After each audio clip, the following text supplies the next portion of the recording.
Dixie here. Today I want to talk to y'all about what I wore during my Appalachian Trail thru hike. A lot of times us thru hikers get caught up on what shelter am I going to be in and what stove am I going to take, and then last minute remember, oh yeah, I have to wear clothes. For me, I was extremely worried about being too cold, and then at the same time worried about carrying too much weight. So I didn't want to be stranded in the middle of the woods freezing to death with hypothermia, but I also didn't want to be, struggling and injure myself because I was toting all of this weight. Then when I started researching what to wear during a thru hike, and I read cotton kills and you should wear wool and you should wear silk and you should wear synthetics and all of this, and I kind of got a little bit overwhelmed and was just like, what am I supposed to wear? So I'm just gonna go over what I wore and what worked for me and some of the things that I ended up sending home and some things to avoid. But in the show more below, I'll have a little blog post that ties in with this video and has links to the things that I wore, and then also like the male comparison. That way you fellas can, kind of see what might work for you. I mean, unless you want to wear, cute little tank tops like this, and then go for it. So the first thing to avoid is cotton.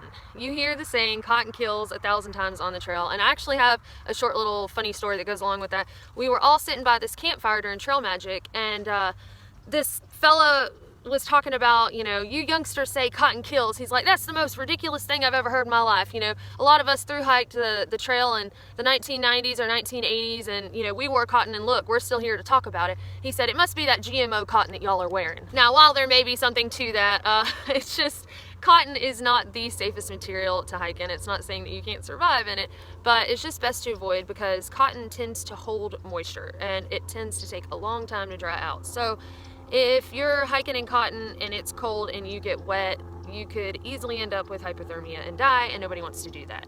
So also, if it's hot outside and you're hiking in cotton and you're sweating, then that moisture is going to stay on you and can really cause some bad chafing, which is not very comfortable. But keep in mind, you don't need to only avoid cotton in your pants and your tops, but also your underwear and undergarments and things like that, because you're already going to be churning butter and you want a synthetic material or wool material or some other material than cotton that will wick the moisture away from you. I won't go into a whole lot of detail on this video about the different materials. I'll talk about that a little bit in the blog post, but again, I'm just trying to make this as simple as possible and show y'all what I wore and what worked for me, and I didn't die of hypothermia and I wasn't extremely uncomfortable. So let's go ahead and get into that. First, I want to cover the things that I had throughout my whole hike. So first off, hello Fancy.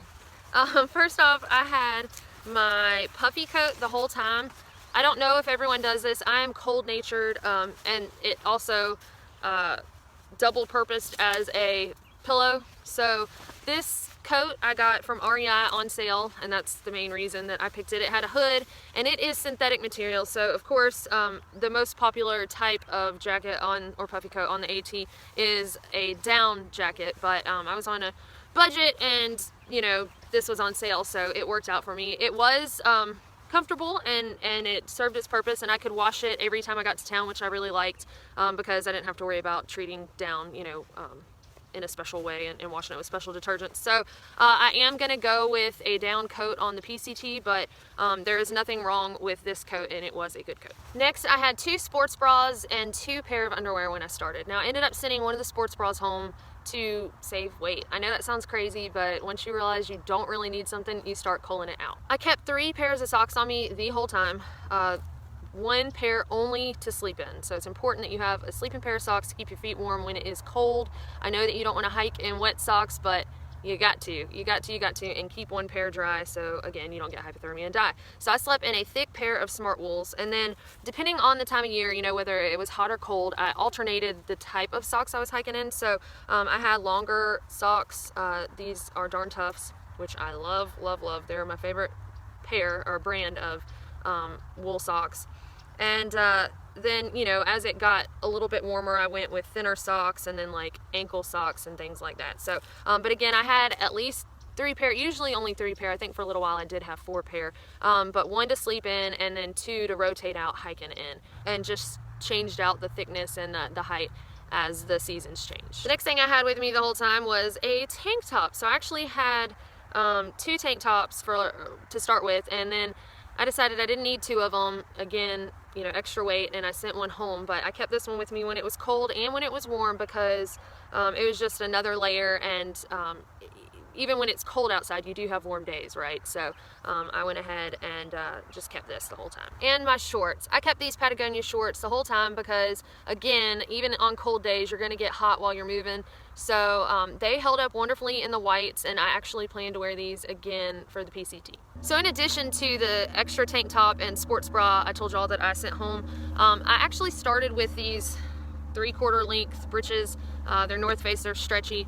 They were fine. I thought that I would want to hike in these, you know, when it was cooler, because they were, I don't know, they covered a little bit more, so they might keep me warmer. And maybe they would have, but honestly, I just like the shorts. They gave me more ventilation, and they just worked better for me. So I ended up not using these, and I mean, they're fine, but it's just personal preference. And finally, one thing that I had with me the whole time is my rain gear. So I kept the coat the whole time, but the pants, I got rid of my pants in the middle of the pants. I actually got rid of whenever it got hot, because you're hot and sweaty anyway in the summertime, and the coat is really all you need, because the rain kind of feels good, to be honest. All right, so let's talk about what I had while it was cold. So mainly to sleep in, because even while it was cold, I hiked in my tank top and shorts, and if I got, you know, pretty chilly and it wasn't raining, then I might hike in this Under Armour top right here, which is fuzzy on the inside. It's Under Armour Cold Gear top. Love the thumb holes on it.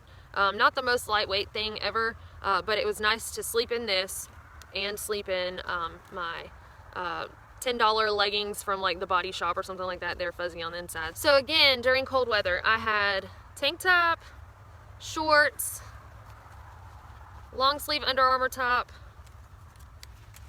leggings, thick socks, and then, you know, maybe 2 other pair of socks to hike in that were longer, and my puffy coat and my rain gear. Also, I had a toboggan. I could have probably had a little bit fancier of a toboggan, but I love Auburn and I already had this one, so this is the one that I took with me, and it worked just fine. This is important for keeping your head warm at night.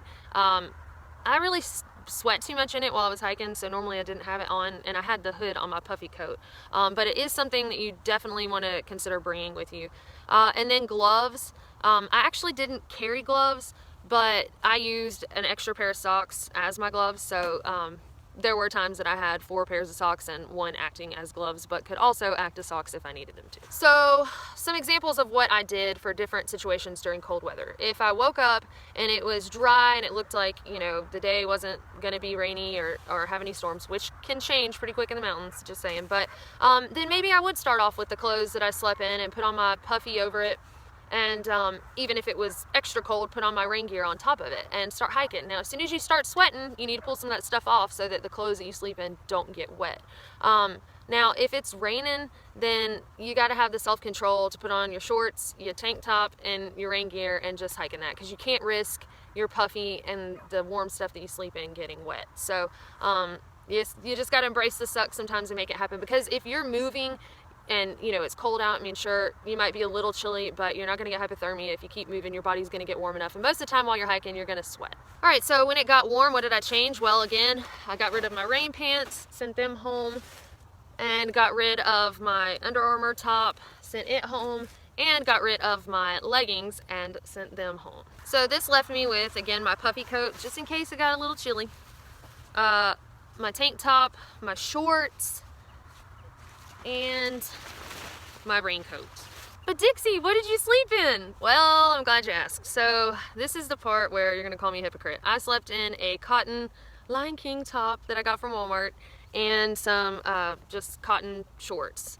Now, I didn't hike in them, so they weren't causing chafing and, you know, anything uncomfortable. And honestly, it's kind of nice sometimes to feel like a normal person and just put on some cotton. So while you're sleeping in the summertime, I can't see any danger in wearing cotton, and kind of letting all of your junk air out is probably a good idea. So that's what I did. I've had a lot of folks ask, well, what do you do about when you do laundry? Like, what do you wear? So in the cold weather, I wore my Frog Tog top and bottom, and, you know, that way I could wash everything that was in my pack. During the summertime, I wore a little blue cotton dress. while I was in town doing laundry. And that way, again, I could just throw all of my stuff in there and get everything clean. Most of the fellas I was around carried like an extra top and shorts just for while they were in town, again, so that they could get all of their stuff in their pack clean. So that was it. That's all that I wore, and you know, I just smelled bad and embraced the stink. At first you might think like you're gonna want multiple changes of things, you know, just so you don't feel so gross, but you're gonna be gross anyway. At some point you kind of just embrace it and get over it. I feel like most people do anyway. You might be different. The good thing is you can always send stuff home. So if you're like me and you're worried about being too cold, go ahead and take the stuff, and you know, after a week of being out in the cold, see what you need and you know what you don't, and if there's something in your pack you're not using, you're probably good to go ahead and send it home. So how do you know when to send home your cold weather gear? Well, when you start getting really hot. So if you're sleeping at night, you know, and you're getting hot and you notice you have to kind of kick out of your stuff and take some things off, then you know, you're probably going to be fine. I would make sure and go with that for a little while before you get too, you know, anxious to shed some weight and send things home. I didn't swap to my warm weather stuff until after Damascus sometime. I didn't get my cold weather gear back until I think Massachusetts or after some point. I don't know, it may have even been Vermont, but you'll notice when the temperatures start dropping, and if you're getting a little chilly at night, you know, you'll go ahead and get that warmer stuff sent back to you. If you do send it forward to yourself on the trail, you can always bounce it forward for post office to post office in a flat rate box, as long as you don't open it, so at no additional cost. So that is something to keep in mind. So don't stress out over it. It will all work out, and worst case scenario, there are outfitters along the way and you can buy gear if you have to. Anyway, I hope that y'all found this helpful, and if you have any questions about the stuff that I wore or things that you're considering, you know, and you think maybe I saw it along the way or something, please let me know in the comments below. Also, I'd love to hear about one of your favorite pieces of clothing that you take on the trail with you, so feel free to share that below. And the easiest way for y'all to support this channel and what I do is to shop through my Amazon link. I know a lot of y'all have bookmarked it and done that, so thank you so much. You can see that in the show more below, and we will see y'all next time. Okay, so I am here at Amicalola State Park, and there's this nice little compartment overhead, so that's the opening, where you can put like a headlamp